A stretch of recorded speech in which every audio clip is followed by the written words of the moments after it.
बहुत समय पहले ऋषि मुनियों ने भविष्यवाणी की थी कि जब दुनिया में पाप, झूठ और अन्याय अपनी सीमा पार कर जाएगा, तब भगवान विष्णु अपने अंतिम अवतार कल्कि के रूप में पृथ्वी पर आएंगे। यह कहानी उसी रहस्य की है। अंधकार से भरी दुनिया। समय बीतता गया और पृथ्वी काली युगा के सबसे भयानक दौर में पहुंच गई। दुनिया बदल चुकी थी। लोगों के दिल से दया खत्म हो गई थी। हर जगह लालच, धोखा और हिंसा फैल चुकी थी। भाई भाई का दुश्मन बन गया था। राजा अपनी प्रजा को लूट रहे थे। सच्चाई बोलने वालों को लोग मूर्ख समझते थे। धरती कराह रही थी। ऋषिमुनि जंगलों में छिपकर भगवान से प्रार्थना कर रहे थे, हे प्रभु, अब इस संसार को बचाइए। एक रहस्यमयी भविष्यवाणी। प्राचीन ग्रंथ विष्णु पुराना में लिखा था, जब कलयुग अपने अंतिम चरण में होगा, तब भगवान विष्णु शंभल नाम के गांव में जन्म लेंगे। वही होंगे कल्कि। उस समय भारत के एक छोटे से रहस्यमयी गांव शंभाला विलेज में एक साधारण ब्राह्मण रहते थे। उनका नाम था विष्णुयश। गांव के लोग कहते थे कि उनके घर के आसपास अक्सर अजीब दिव्य प्रकाश दिखाई देता है। किसी को समझ नहीं आता था कि यह क्या रहस्य है। दिव्य बालक का जन्म। एक रात आकाश में भयंकर तूफान उठा।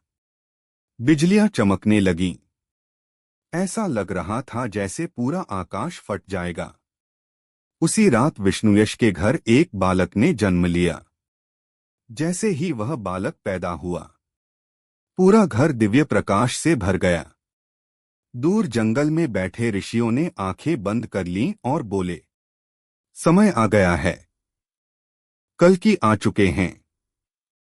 बचपन में ही असाधारण शक्ति। वह बालक साधारण नहीं था। उसकी आंखों में अद्भुत तेज था। जैसे जैसे वह बड़ा हुआ, उसकी शक्ति देखकर लोग हैरान रह जाते। वह घोड़ों से तेज दौड़ सकता था। तलवार चलाने में अद्भुत था। और सबसे आश्चर्य की बात, जब वह क्रोधित होता तो उसके आसपास की हवा तक कांपने लगती। गांव के बुजुर्ग धीरे धीरे समझने लगे, यह कोई साधारण मनुष्य नहीं है। दिव्य गुरु का आगमन। एक दिन जंगल से एक महान ऋषि आए। वह थे भगवान परशुराम। उन्होंने उस बालक को देखा और मुस्कुराए।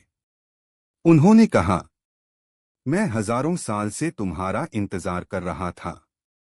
परशुराम ने उसे युद्ध कला, दिव्य अस्त्र और धर्म की शिक्षा दी।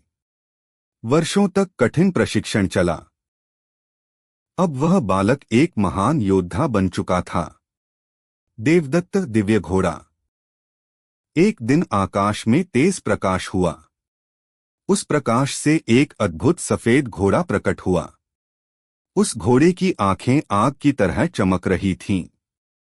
यह कोई साधारण घोड़ा नहीं था। यह था देवदत्त।